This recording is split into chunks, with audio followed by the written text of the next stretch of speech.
नमस्कार दोस्तों, stock market studies में फिर से एक बार आपको दिल से स्वागत करता हूं। तो आज मैं फिर से आपके सामने कुछ इंपॉर्टेंस कंपनी का अपडेट शेयर करने वाला हूं। तो इस वीडियो को पूरा लास्ट तक देखना और अभी तक अपने चैनल को सब्सक्राइब नहीं किया तो जरूर कर लेना। तो चलो देख लेते हैं कौन सा कंपनी है इस वीडियो के अंदर। फर्स्ट जो कंपनी है जिसके बारे में चर्चा करूँ उसका नाम है केपीआईटी टेक्नोलॉजीज लिमिटेड। तो बेसिकली केपीआईटी टेक्नोलॉजीज के ऊपर पिछले दिनों में अच्छा खासा धमाका देखने को मिला था और आज के दिन भी एक थोड़ा सा वोलेटिलिटी देखने को मिले। तो कंपनी लगातार एक जर्नी दिखा रहा है। तो इस जर्नी के पीछे एक रीजन भी है।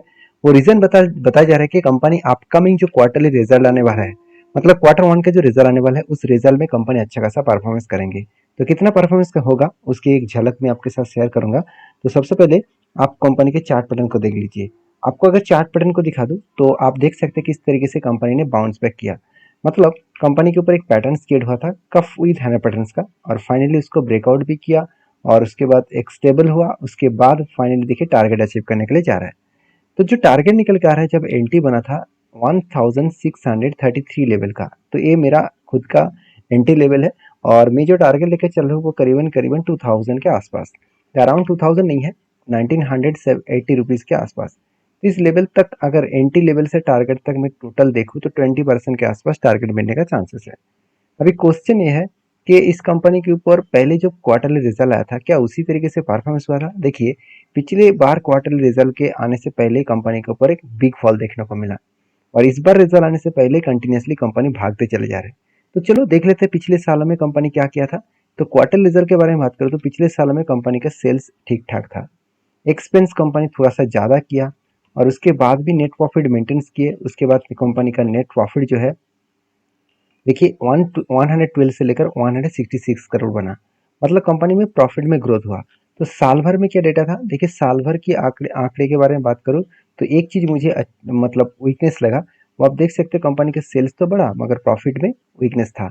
61% से घटकर 56% हो चुके थे। मतलब ओवरऑल कंपनी के अगर परफॉर्मेंस के बारे में बात करूँ तो कंपनी का जो परफॉर्मेंस है वो थोड़ा सा करेक्शन हुआ है और इसी थोड़ा सा करेक्शन को कंपनी क्या किया, कंपनी यहाँ पे रिकवरी करने का कोशिश कर रहा है। तो ओवरऑल कंपनी की जो सीएजीआर का परसेंटेज है, 5 साल में कंपनी का 84% का सीएजीआर परसेंटेज ग्रोथ हुआ, 3 साल में 96%, एक साल में 76% के आसपास कंपनी के सीएजीआर का ग्रोथ देखने को मिला। तो कंपनी के जो डेटा है उस डेटा के बारे में बात करें तो कंपनी अच्छा खासा यहाँ पे जर्नी पहले भी दिखा चुके हैं और बाद में भी दिखाने वाला है। तो केपीआईटी टेक्नोलॉजी के ऊपर देखिए पिछले बार शेयर में करेक्शन हुआ था, उस बार भी रिजल्ट अच्छा आया। तो सोचिए इस बार कंपनी धमाका परफॉर्मेंस कर रहा है तो कंपनी का रिजल्ट और भी अच्छा आने का चांसेस है।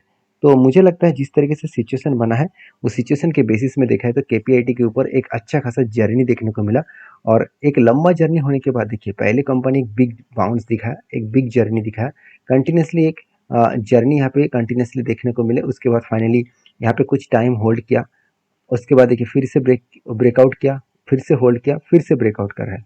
मतलब कंपनी के एक नेचर बन चुके हैं, कंपनी इसी तरीके से कंटिन्यूसली काम करके ऊपर जाएगा। तो फाइनली मुझे लगता है 1 से 2 दिन के अंदर अंदर कंपनी टारगेट अचीव करेंगे। और देखिए मैं वीडियो मार्केट आवर्स में बना रहा हूँ तो शायद वोलेटिलिटी के हिसाब से आपको प्राइस इधर उधर दिखे जब वीडियो आप देखेंगे। तो देखिए investor as a swing trading trader के बेसिस में, as a short term traders के बेसिस में आपको हमेशा प्राइस को फॉलो अप नहीं करना है, आपको कंपनी के स्ट्रैटेजीज को एंड कंपनी के परफॉर्मेंस को फॉलो करना है। तो अब बाकी आपकी क्या राय है जरूर मुझे कमेंट्स करना, क्योंकि इस कंपनी के ऊपर इन्वेस्टर बहुत ज़्यादा ट्रस्ट करना शुरू कर चुके हैं, क्योंकि इंस्टीट्यूशन एफएसडीएस के पास ही सबसे ज़्यादा होल्डिंग्स है, उसके बाद पब्लिक के पास होल्डिंग्स है, तो बाकी प्रोमोटर के पास 39% के आसपास होल्डिंग्स देखने को मिलेगा। तो नेक्स्ट जो कंपनी है उसका नाम है केपीआई ग्रीन एनर्जी। तो बेसिकली केपीआई ग्रीन एनर्जी के ऊपर एक अपडेट है जो मैं सबसे पहले आपके साथ शेयर करूंगा। आप देख सकते हैं यहाँ पे केपीआई जो ग्रीन एनर्जी है वो टोटल ऑर्डर ब्रेक कर चुके हैं। आप देख सकते हैं अद्वत इंटर जो इंफ्राटेक है वो इस कंपनी से टोटल कंपनी को जो प्रोजेक्ट मिला वो कितने प्रोजेक्ट मिला, 726.9 इंडियन मिलियंस का। तो कुल मिलाकर ओवरऑल बात करूँ तो 72.69 करोड़ का टोटल प्रोजेक्ट यहाँ पे कंपनी को मिला है। मतलब कंपनी को अच्छा खासा प्रोजेक्ट मिला और अराउंड इसी प्रोजेक्ट के कारण कंपनी के ऊपर एक पॉजिटिव जाम देखने को मिला। तो फिलहाल के लिए कंपनी का चार्ट पैटर्न क्या बता रहा है, देखिए कंपनी इसके ऊपर जब टेड बना था, एक कप बनने के बाद एक हैंडल पैटर्न बना, उसके बाद फाइनली ब्रेकआउट और ब्रेकआउट कंफर्मेशन किया और देखिए ऊपर गया और उसके बाद देखिए इस टारगेट लेवल को टच करने से पहले ही बाउंस किया, सॉरी करेक्शन हुआ। तो जब भी कोई पैटर्न क्रिएट होता है, आपको हमेशा याद रखना होगा, पैटर्न जब क्रिएट होता है तो जो पैटर्न को ब्रेकआउट कंफर्मेशन करके ऊपर जाकर अगर टारगेट अचीव ना कर कर वापस आए, तो उस जगह पे मैं जरूर एंट्री लूंगा। जब उस एंट्री लेवल में आएगा तो जरूर एंट्री लूंगा। अगर यहाँ से डायरेक्ट जाकर अगर टारगेट को अचीव कर देते तो मैं एंट्री नहीं लेता, क्योंकि एक बार टारगेट अचीव होने के बाद दूसरी बार टारगेट अचीव होने का चांसेस बहुत कम होता है।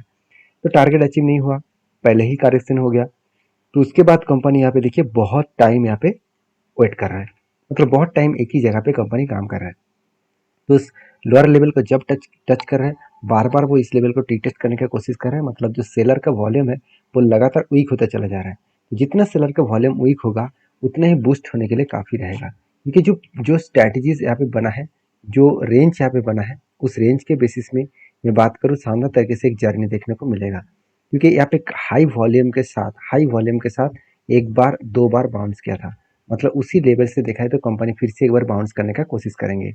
मगर दिक्कत वाला बात यही है कि कंपनी के ऊपर एक रेंज बना है। एक्चुअली यहाँ पे मैं बात करूँ तो कंपनी के ऊपर स्ट्रांगली एक रेजिस्टेंस बार बार कंपनी फेस कर रहा है, तो बार बार इस रेजिस्टेंस को फेस किया, फाइनली ब्रेकआउट हुआ। ब्रेकआउट जो हुआ, यहाँ पे कोई भी ग्रीन कैंडल नहीं है, मतलब ब्रेकआउट जो स्ट्रांग है उतना स्ट्रांग नहीं है। तो यहाँ पे कोई ग्रीन कैंडल देखे अच्छा खासा वॉल्यूम के साथ, तो चांसेस ज़्यादा होगा इस हाई लेवल तक जाने का कोशिश करेंगे।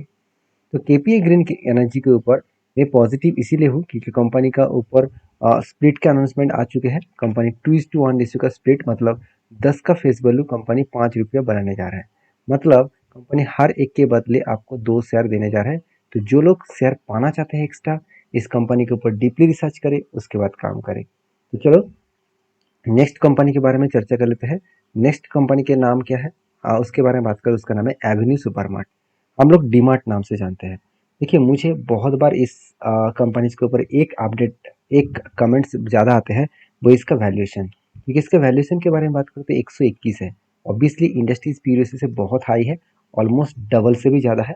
तो ओवरऑल इस कंपनी के अगर मैं chart sorry price to book value and price P ratio को देखूँ तो पी रेशियो एक टाइम चला गया था करीबन 300 के ऊपर, 313 से 14 रुपीज़ के आसपास। वहाँ से बिग करेक्शन हुआ, वहाँ पे बिग फॉल देखने को मिला, और वही लेवल में आया जो कोविड का लेवल था। तो कोविड के लेवल से भी नीचे आया था, मतलब कंपनी के ये लेवल जो 120 रुपीज़ का जो लेवल है, यही लेवल कंपनी के लिए लो पी रेशियो है। मतलब यहाँ से ही कम लगातार लोग बाई करने का कोशिश करेंगे और हाई लेवल में जाने का चांसेस है। उसी तरीके से अगर आपको PV ratio sorry price to book value ratio को देखूँ, ये भी सेम टू सेम दिखा रहा है। एक टाइम चला गया था 27 के आसपास, उससे पहले चला गया था 27.8 रुपीज़ के आसपास, और आज करेक्शन होकर कहाँ तक आ चुके हैं, आज करेक्शन होकर 17 रुपीज़ तक आ चुके हैं। तो मुझे लगता है जो सिचुएशन बना है उस सिचुएशन के बेसिस में कंपनी के ऊपर एक अच्छा खासा जर्नी यहाँ पे देखने को मिल सकता है। बाकी आपके क्या ओपिनियन है, ज़रूर मुझे कमेंट्स करके बताना। तो बेसिकली इस कंपनी के ऊपर जो अपडेट है, जो डेटा है, वो मैं आपके साथ शेयर किया हूँ। तो प्लीज़ इस कंपनी के ऊपर एक बार डीपली रिसर्च करें, उसके बाद काम करें। तो कंपनीज़ के ऊपर एक चीज़ और एक दिखाना चाहूँगा, जो है कंपनीज़ के ऊपर क्वार्टर रिजल्ट। अगर देखेंगे क्वार्टर रिजल्ट के बारे में, तो कंपनीज़ के ऊपर जो रिजल्ट यहाँ पे अपडेट आया, जैसे सेल्स का आंकड़ा देखेंगे तो कंपनी लगातार सेल्स को बढ़ाते चले गए, करीबन 14,000 करोड़ के आसपास। और उसी तरीके से अगर देखेंगे नेट प्रॉफिट भी 600 करोड़ से 650 करोड़, अभी 750 करोड़ के ऊपर बन चुके हैं। मतलब कंपनी इतना स्ट्रांग है, वो हर साल खुद की ग्रोथ को बढ़ाते चले जा रहे हैं। कंपनी के वो दो गुड अपडेट पॉइंट्स है, वो दो गुड अपडेट पॉइंट क्या है, देखिए Avenue Supermart opens new store at in Nagpur. Nagpur में फिर से एक न्यू स्टोर कंपनी ओपन कर चुके हैं, और ओवरऑल टोटल जो स्टोर इंक्रीज हुआ, अभी 373 स्टोर्स बन चुके हैं। तो और एक अपडेट है जहाँ पे पहले अपडेट आया था, मतलब नागपुर से पहले, कि थाने में कंपनी फिर से एक बार एक नया स्टोर ओपन करने जा रहा है। जो स्टोर बन के आया था 372, और नागपुर के स्टोर को मिलाकर 373 का टोटल स्टोर बन चुके हैं। तो ओवरऑल कंपनी का जो परफॉर्मेंस है, वो इस हिसाब से ग्रोथ हो रहा है।